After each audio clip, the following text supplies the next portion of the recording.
So I wanted to start this off with a quick question. Do you think grocery stores are going to exist in 5 years? Think about it. Now, I actually don't. I'm a firm believer in that. I'll be shocked if they exist in 3 or 4, but 5 is my absolute cap. That's where I'm saying no chance grocery stores even exist. Why is this? Well, in North America, if we look at places like San Francisco especially, grocery stores now are actually becoming kind of obsolete, and this is where a lot of trends start. Now, what do I mean by this? You're going to be buying them online. So yes, a grocery store will exist, but you're not going to go to it. It's going to become cheaper and easier and more convenient for you to order your groceries online. There's actually a lot of automated systems now that people are testing out where it's like, hey, your peanut butter's low. Do you need a new peanut butter? And on Monday's delivery, it'll include peanut butter in it. So it actually becomes cheaper because the cost of running these grocery stores is way, way, way less. Therefore, it's actually better for the consumer, plus the convenience factor is through the roof. So that's what I kind of wanted to start this off with. Now, if you're a business in 2018, you need to realize, how does this affect you? Because it does.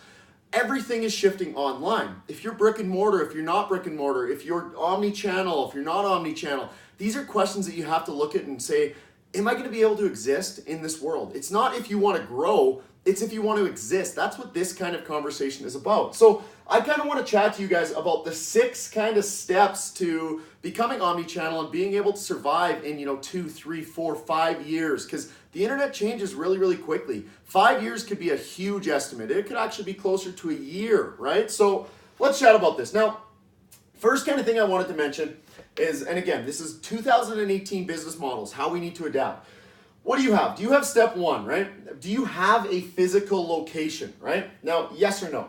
If you have a physical location, you have something called leverage. You've got something that you can showcase on your online aspects, or online or digitally from Instagram, Facebook, things like that. You can actually leverage this, and we'll chat about it. But no, okay, well, if you don't have an online, or if you don't have a physical location, what are you? Are you maybe a landscaper? Are you, there's still businesses out there that don't necessarily need a physical location, but aren't online. So that's kind of the first thing. Now, if you said no, you don't have a physical location, we still need to find this leverageability, right?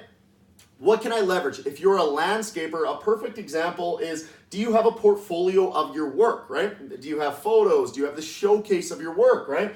Because we need to leverage something in order to get clientele, right? We can't just be referring or relying on word of mouth. That doesn't really work too well, right? So this doesn't need to be a storefront. Now, once we figure out how we have this leverage, the next thing that we want to do is we want to put this leverage everywhere on the internet. All right, now this is what I'm talking about when I refer to websites, right? Or Google Ads, things like that.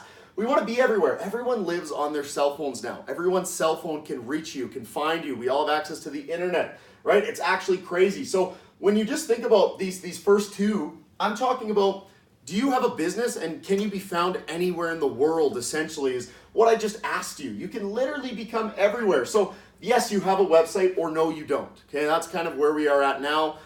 If you have a website, you have an online presence, that's great. We need to do something with it. But if you don't have a website, we need to get something. We need to get you something online. You need to have a presence.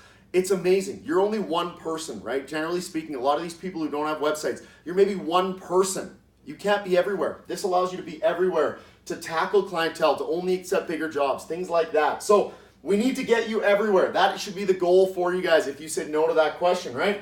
From here, we hop over to number 3.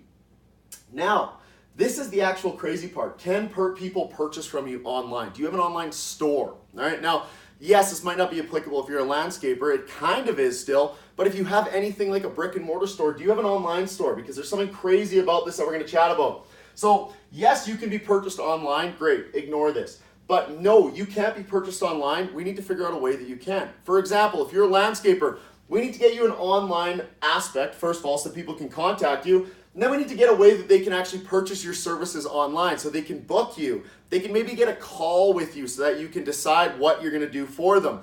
That is the same thing. They can actually set that channel up, right? We want to make sure that we can monetize when we're online and we're everywhere, right? Being everywhere is crazy. The power of it's insane, right? I'm on Instagram, Snapchat, Facebook, you name it, I'm there. I have a website. I'm very omni-channel, and I'll chat about that a little bit further, but it's very, very, very important, okay? So I just want to mention something really quickly here, and this brings us to number 4. A lot of you guys, I ask the question when you guys don't necessarily agree with me up until this point. I say, well, where are you getting your leads from? And the biggest things are, word of mouth, or I have a newspaper ad. Now, newspaper ads are comical to me, first of all. And the reason that they're comical is I literally charge less, my digital marketing firm, charges less to run your ads than you guys are paying the newspaper. That's comical because the newspaper is so obsolete, or any paper ads, I'm talking flyers, anything like that. I'm just going to refer to them as newspaper, but any paper generated leads, marketing signs outside, I think that they're so obsolete, it's insane. We charge less and we actually get you more qualified customers. Now, the first thing I want to mention about this is ask yourself, who is your demographic? Who is your demographic? Now, is your demographic just people that are 40 years older, right? Is that kind of your demographic? If that's your demographic, yeah, the newspaper might work. But even then, that cusp is becoming a little bit stranger. It's changing a lot, right? But a lot of these people in the newspaper, I laugh. Like landscapers is a great example. I laugh because I'm like, you guys are trying to acquire clients who are getting a new house, right? Generally speaking, people who are getting a new house that don't want to do their landscaping are the Gen X, the Gen Y, all of those guys 35 and younger. They don't want to do their own landscaping, but maybe they're getting a new house. The new housing market is actually relatively affordable. So you're missing out on all of those, because I can guarantee you, if I'm buying a new house, the last thing I'm going to do is pick up the newspaper to find my landscaper, right? I'm not. What I'm going to do is I'm going to hop over to Google and I'm going to type in, my local address and landscaping and see what I can find. So now I've started back here. I got my leverage, my portfolio as a landscaper. I'm everywhere, I'm online, and now they have an actual sales channel where I booked my services, got landscaping done on my house. That's how we need to act. That's the leverageability of this all, okay? So newspaper, print ads are so obsolete, it's insane. You guys need to really focus on that. So are you digital? Yes or no, right? If you're not, you need to get digital. You need to. That's the only way you're gonna survive as we're moving forward in these markets. The paper companies are going out of business. There's so many newspapers now that just aren't feasible, or they're government funded. It just doesn't work anymore. So are we digital? Yes. Once you guys are yes, then we can hop over to the fifth kind of stage here that I've got. This is where I start to talk about omni-channel sales. What is omni-channel? Does your company exist and is able to sell on different avenues? So a big thing here is we can hedge risk, essentially. So do you have a brick and mortar store? Yes. What if your sales in your brick and mortar store go to zero tomorrow? What if something happens? What if an earthquake happens? The worst case scenario, what if that happens? Are you just shit out of luck? Right? Once we're omni-channel, now we can diversify our sales, and we can actually have, local business coming in from our brick and mortar store and our online store. So we're actually kind of hedging our risk and tailoring to the needs of our clientele. So maybe our physical location gets all the clients that are 45 and older. Maybe our online store gets all the clients that are 45 and younger. So now I've increased my reach. I can charge more for my services, essentially, because I've got a bigger audience.